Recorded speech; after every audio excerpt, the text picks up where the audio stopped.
दोस्तों का मेरा ओर से जोहार। जय भीम, जय संविधान। आप साहेबगंज के युवाओं के साथ सुन रहे हैं कि आप एससी सोसाइटी नाम से एक संगठन का गठन करने जा रहे हैं। इससे एससी युवाओं को और एससी संगठन के माध्यम से समाज में आप क्या-क्या काम करना चाह रहे हैं? इसके बारे में हम सभी युवाओं को बताइए ताकि जागरूक होकर हम लोग भी आपका साथ दे सकें। आपने बिल्कुल सही सुना है कि हम लोगों के द्वारा साहिबगंज जिला में एससी सोसाइटी का निर्माण किया गया है। इस सोसाइटी के माध्यम से पब्लिक का जो हम लोगों का जो उद्देश्य है, सबसे पहले हम लोग एससी समाज के जय भीम, जय संविधान, जय भारत। आज सभी आप आप यहाँ उपस्थित हैं। आप हमें बताएंगे कि एससी सोसाइटी बैनर तले आप लोग एससी सोसाइटी का जो गठन किए हैं इसका क्या उद्देश्य है, इसका क्या कार्य प्रणाली है, इसमें कौन कौन युवा पात्र हैं, इसके बारे में थोड़ा सा जानकारी दें ताकि हमारे समाज के युवा आपके साथ दे सकें। हम लोगों ने एससी सोसाइटी का जो निर्माण किया है, इस सोसाइटी का उद्देश्य है कि एससी समाज के जितने भी लोग हैं, शिक्षित एवं बेरोजगार और अशिक्षित भी, जो इस संगठन में जुड़ सकते हैं और इस संगठन में जुड़ करके हम लोग सरकार से अपना अधिकार का मांग करेंगे। सरकार से जो लाभ मिलने का रहता है एससी सोसाइटी एससी समाज को, वो लाभ हम लोगों को नहीं मिलता, जिसके कारण से हम लोग आज सबको इकट्ठा होकर के इस सोसाइटी का निर्माण के लिए निर्माण कर रहा हूँ, जिससे समाज के लोगों को लाभ मिल सके। चलिए धन्यवाद, आपने अच्छा ही बता रहा है। ये एससी सोसाइटी का कार्य क्षेत्र क्या होगा, इसके बारे में थोड़ा सा बताइए। इस एससी सोसाइटी का कार्य क्षेत्र होगा कि शिक्षा क्षेत्र में इसमें विशेष ध्यान दिया जाएगा और एससी समाज के लोगों को जो सरकार का लाभ से वंचित किया जाता है, इस पर विशेष ध्यान दिया जाएगा। चलिए धन्यवाद। एससी सोसाइटी क्या राजनीतिक पार्टी आप बना रहे हैं या किस प्रकार की पार्टी है, इसके बारे में थोड़ा सा बताएं हम युवाओं को। इस सोसाइटी में कोई राजनीतिक पार्टी नहीं है। इसमें हम लोग अपना अधिकार के लिए सरकार से मांग करेंगे, अपना अधिकार के लिए। ये सिद्ध हो गया कि यह सोसाइटी पूरी तरह से गैर राजनीतिक है। इस सोसाइटी से आप युवाओं को एक मंच देने का काम कर रहे हैं, ठीक है। अब ये बताइए कि एससी सोसाइटी संघ बनाने के लिए आपने जो ये शुरुआत किया है, इसमें बनाते समय आपके विचार मन में कौन कौन सी विचारें चल रही थी और कौन ऐसा आपके सामने एक्टिविटी हुआ जिससे आप रुष्ट होकर ये सोसाइटी का गठन किया है? यह सोसाइटी जो हम लोगों ने बनाने का काम किया है, हमारे साहिबगंज जिला में 2024 में चौकीदार का वैकेंसी निकला था, जिसमें एससी कास्ट के लोगों के लिए इसमें सीट नहीं था, जबकि साहिबगंज जिला में 316 पद था। स्कूल सीट 316 था, लेकिन एससी समाज के लोगों के लिए एक भी पद नहीं था, जिससे हम लोगों ने ये सोचा कि इस एससी सोसाइटी के साथ इस तरह सरकार द्वारा क्यों अधिकार से वंचित किया जा रहा है, जिसके कारण से हम लोग आज संगठन बना रहे हैं और संगठन बना करके सरकार से अपनी मांग को रखेंगे। और अगर इस मांग को सरकार हम लोग का मांग को पूरा नहीं करता है तो फिर हम लोग सड़क से लेकर के सदन तक आंदोलन करने का कार्य करेंगे। चलिए बहुत अच्छा है, यानी एससीओ को वंचित रखने के कारण से आपने ये सोसाइटी का निर्माण किया है। अच्छा ये बताइए, इसमें जो युवा आना चाह रहे हैं उनका उम्र 18 साल से ऊपर और उनको कोई दस्तावेज भी देना पड़ता है क्या? इस सोसाइटी में ऐड होने के लिए दस्तावेज आधार कार्ड, पैन कार्ड और 2 पासपोर्ट साइज का फोटो लगेगा। सदस्यता पाने के लिए आपने जो दस्तावेज बताया है, जो युवा अगर आप लोग सदस्यता लेना चाहते हैं तो उस प्रकार का सदस्यता यानी लेने के लिए आपको डॉक्यूमेंट के साथ मेंबरशिप लेने के लिए आना होगा। साथ ही आप ये बताइए कि एससी सोसाइटी जो है ये तो बहुत ही अच्छा सोसाइटी है, ये सभी युवाओं को एक मंच देने का काम करेगी। अच्छा, इस सोसाइटी के माध्यम से ये बताइए कि आप शिक्षा पर किस प्रकार का रणनीति और विचार रखते हैं और किस प्रकार से शिक्षा के लिए काम करेंगे?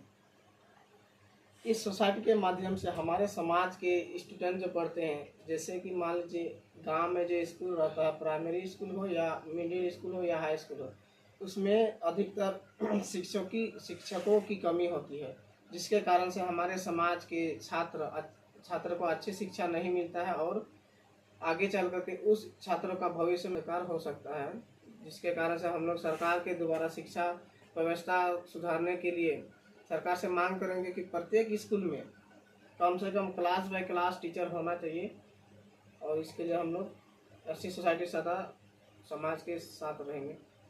चलिए ये बहुत अच्छी बात आपने कही है कि शिक्षा के लिए आप लोगों ने इस सोसाइटी के माध्यम से सरकार के विरुद्ध आवाज़ उठाकर सभी स्कूलों में शिक्षकों की मांग करेंगे और बच्चों का सिलेबस को समय से कंप्लीट करने का काम करेंगे। चलिए, ये तो बहुत ही अच्छा काम है।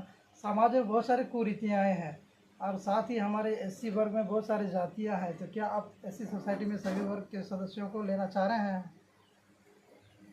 उदाहरण के लिए जैसे मान लीजिए शिक्षा व्यवस्था में अगर स्कूल में किसी भी समाज के स्कूल में पढ़ते हैं, सिर्फ ऐसे समाज के छात्र नहीं पढ़ते हैं, उसमें सभी प्रकार के जातियाँ रहते हैं, जिससे हम लोग उस व्यवस्था में सभी प्रकार के जातियों को सम्मिलित कर सकते हैं। और यानी एससी सोसाइटी जो कार्य करेंगे वो कार्य सभी समुदाय के लिए होगा, लेकिन सदस्यता जो लेंगे वो सदस्यता के लिए जो युवा होंगे वो एससी वर्ग के होंगे, यही है। संगठन बना रहे हैं। ऐसे बहुत सारे संगठन हैं जो रजिस्टर है लेकिन कार्य नहीं कर रहे हैं सही से। बहुत सारे ऐसे संगठन हैं जो कार्य नहीं करते, लेकिन हम लोगों का जो संगठन बन रहा है वो निश्चित रूप से कार्य करेंगे, क्योंकि हमारे संगठन में बहुत ऐसे बेरोजगार युवक हैं, शिक्षित है लेकिन बेरोजगार है, उसके माइंड में बहुत सारी बातें चलती है जो कार्य करने की क्षमता रखते हैं। हम कैसे माने कि आप कार्य करेंगे? इसका कुछ ज़रा बताइए हमें। अभी जो झारखंड सरकार द्वारा जेपीएससी जेएसएससी परीक्षाओं में हो रही धांधली के कारण से आज देखिए झारखंड के युवाओं एवं युवतियों, हमारे संगठन के भी युवा युवक आज रोड पर धरना दे रहे हैं। तो आप इससे पता लगा सकते हैं कि हमारे संगठन अच्छी तरह से कार्य कर सकते हैं। एससी संगठन जो है आपका एससी सोसाइटी, इसमें तो हम भी जुड़ जाएँगे लेकिन इसमें आम जनता का क्या फ़ायदा होगा? इस सोसाइटी में जुड़ने से फ़ायदा ही फ़ायदा है, क्योंकि हमारा संगठन एससी सोसाइटी एससी समाज के लोगों के हित के लिए कार्य करेगी। जैसे उदाहरण के लिए आप मान लीजिए सरकारी स्कूल में जो टीचर की कमी है, उस टीचर के अभाव को देखते हुए हमारे एससी सोसाइटी के द्वारा सरकार तक आवाज़ उठाने के कार्य करेगी और सरकार से टीचर की माँग करेगी। इससे आम पब्लिक का भी सुविधा हो सकता है और सरकार के द्वारा जो लाभ मिलने का रहता है एससी समाज के लोगों को, वो नहीं मिलता है, जिसके कारण से हम लोग एससी सोसाइटी का निर्माण किए हैं और एससी सोसाइटी उन सभी बातों को ध्यान में रखते हुए उन सभी पहलुओं पर अपने आवाज़ उठाएँगे और अपना अधिकार का माँग करेंगे। ये जो आप सोसाइटी बनाए हैं, तो इससे क्या प्राइमरी स्कूल में जो शिक्षक की कमी है, इससे पूर्ति होगी? हाँ, क्यों नहीं? हम लोग अपना माँग करेंगे, सरकार से अपना माँग रखेंगे। अगर सरकार हमारी माँगें नहीं पूरी करती है, तो हम लोग इससे आंदोलन कर सकते हैं, आंदोलन करेंगे। तो आपका एससी सोसाइटी है जो, इसमें जुड़ने के लिए कितने वर्ष तक आयु चाहिए और क्या-क्या इसमें ज़रूरी है? इस सोसाइटी में जुड़ने के लिए मिनिमम 18 मतलब 18 साल से 60 वर्ष के लड़के-लड़कियों को इस संगठन में आप जोड़ सकते हैं, जिससे बेरोजगार लड़कों, लड़कियाँ एवं छात्र स्कूल में पढ़ने वाले छात्र के लिए विशेष ध्यान दिया जाएगा।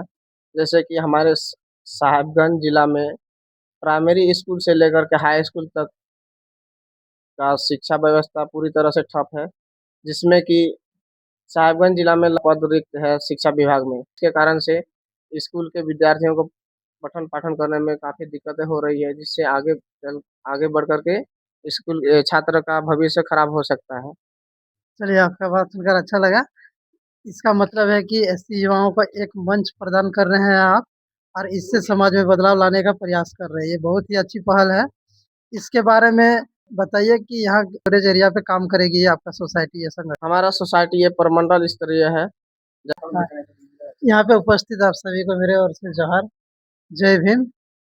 आप लोग बताइएगा हमको कि आप लोग जो साहिबगंज जिला में युवाओं को जोड़कर एक एससी सोसाइटी संगठन का फॉर्मेशन किए हैं। इससे हम एससी युवाओं को और इस संगठन के माध्यम से सभी एससी वर्ग को क्या-क्या फ़ायदा होगी? ये हमको थोड़ा विस्तार से बताइए।